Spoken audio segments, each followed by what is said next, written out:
네, 홍현익 전 국립외교원장 나와 있습니다. 자, 북중러 새 정상이 한 자리에 선 것만 해도 상징성이 아주 커 보이는데요. 오늘 모습 어떻게 지켜보셨습니까? 네, 얼마 전만 하더라도 바이든 대통령 시절에는 미국이 자유나 민주주의, 또 뭐 법치주의, 인권 이런 걸 해가지고 미국이 명분면에서 세계를 주도했었는데 이번에 중국의 저런 행사에서 나타난 모습들은 중국이 미국을 대신해서 세계 질서를 자기식으로 주도할 수 있다는 걸 대안을 제시하는 그런 모습이고요. 네. 거기에 중국 혼자서는 아직 미국의 정면 대결하기가 좀 아직 버겁기 때문에 러시아하고 북한을 내세워서 두 나라가 다 또 핵을 가지고 있기 때문에 이 핵 3국이 미국에게 공동 대응하는 이런 모습을 보여주고, 또 명분상으로 보면 저게 이제 승전일인데 반일, 반제국주의, 반파시즘, 그런 어떻게 보면 명분 있는 전쟁에서 자기들이 힘을 합해서 이겼다는 거죠. 그런 명분을 가지고 미국에 대한 상당한 새로운 일종의 도전이다. 또 트럼프는 일방주의적인 세계 통치를 지금 하고 있는 상황에서 그 빈틈을 파고드는 저런 엄청난 행사를 통해서 또 세 나라뿐만 아니라 20여 개국의 지도자들을 세워놓고 힘을 규합해서 대항하는 모양새다, 그렇게 보입니다.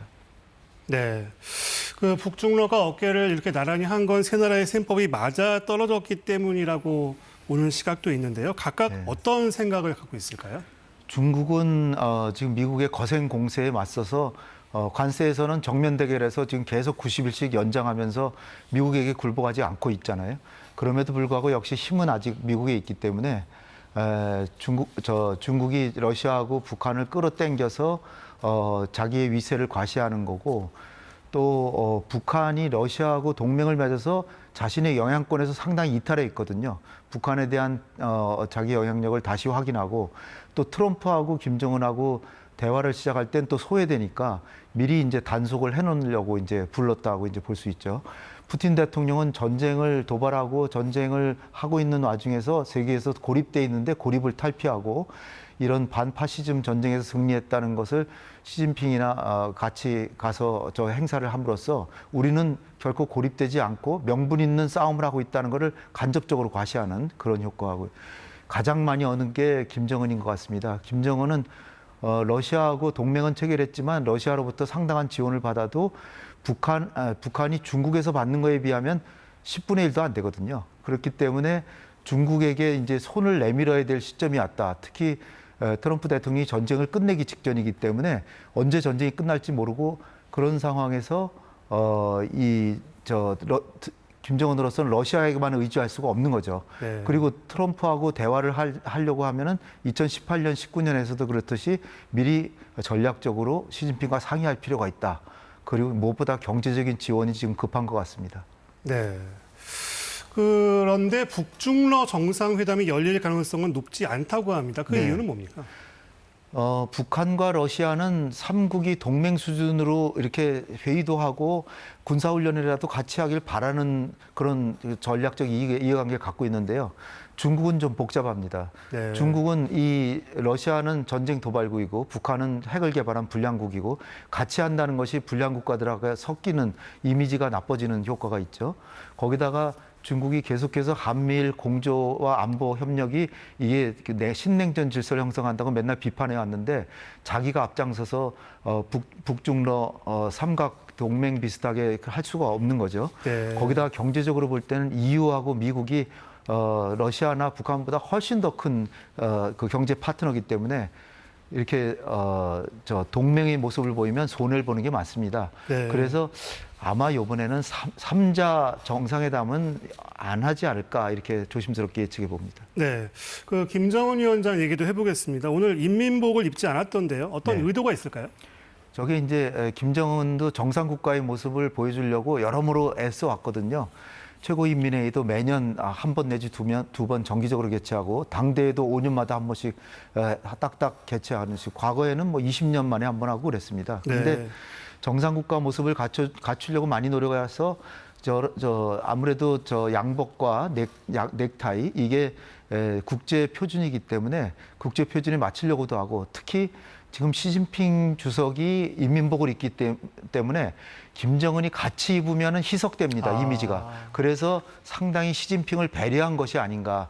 그런 일부러 저런 복장을 특별히 하지 않았나 생각됩니다. 그럴 수 있겠군요. 네.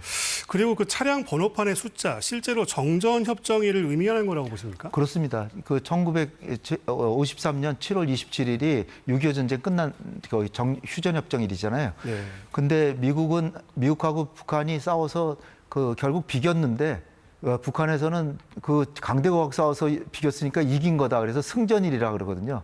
그래서 1953년 7월 27일 7.271953 그리고 번호표를 그 자기 차량 열차에다 태워간 데다 저기 나오잖아요. 네. 열차에서 태워가지고 북한에서 가져간 차량입니다. 저게 그 벤츠 그 차량이죠. 근데 저거는 아주 상징적으로 북한으로서는 상당한 자랑인 거죠. 네. 미국한테 지지 않았다. 근데 사실은 엄밀하게 따지면 거의 비긴 전쟁인데 자기들은 이겼다라고 해서 미국한테 굴하지 않겠다는 모습을 보여주고 있는 것입니다. 네. 그리고 김정은 위원장이 딸 주애를 데리고 왔습니다. 뭐 언뜻 생각해보면 후계자로 생각하는 게 아니라면 데리고 올 이유가 없어 보인다는 얘기도 있는데 어떻게 보십니까? 저는 그 편이 맞아 보인다고 보는 게요.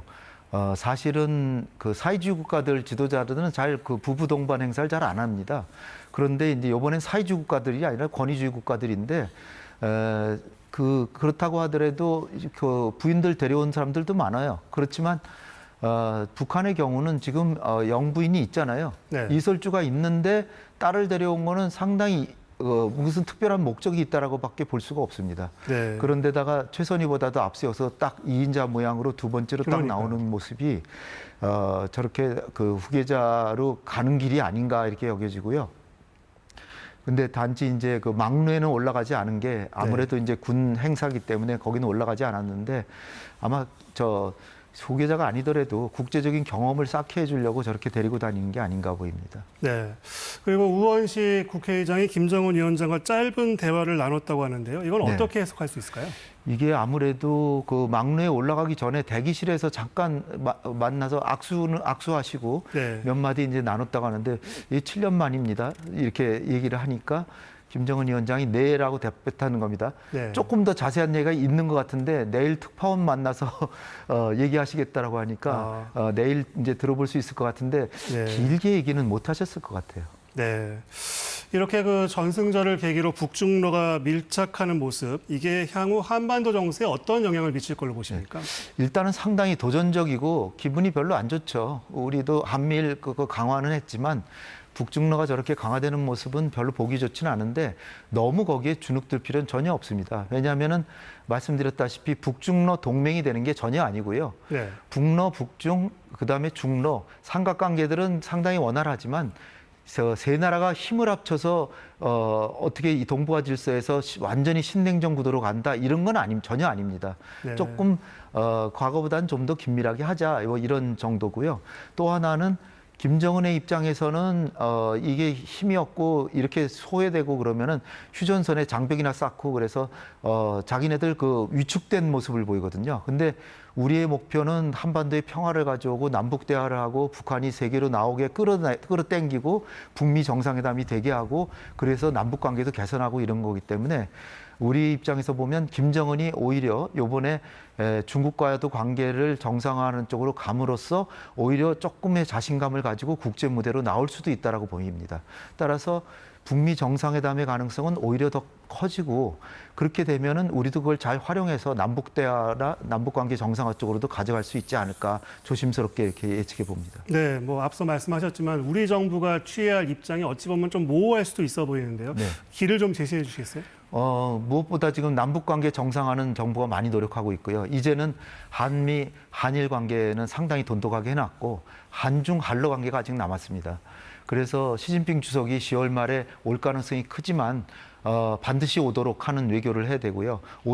만약에 오면은 오는 와중에 한한령을 완전히 폐지하고 한러 FTA 2차 회담을 또 하고 러시아도 지금 전쟁 중이라서 우리랑 지금 관계가 비우호 관계로 바뀌었는데 네. 우원식 우원식 의장도 지금 푸틴 대통령한테 오늘 얘기를 한 게 러시아에 있는 한국 기업 130개에 좀 관심을 가져주십시오 이랬다는 겁니다. 네. 우리 기업들 상당히 지금 러시아에서 어려움을 겪고 있거든요. 그러니까 전쟁이 아직 안 끝나더라도 우리 기업들이나 교민들 또 동포들에 대한 배려를 우리가 각별히 하고 또 전쟁이 끝나자마자 바로 관계를 정상화할 수 있도록 미리미리 준비를 해둬야 되겠습니다. 네. 홍현익 전 국립외교원장이었습니다. 말씀 잘 들었습니다. 감사합니다.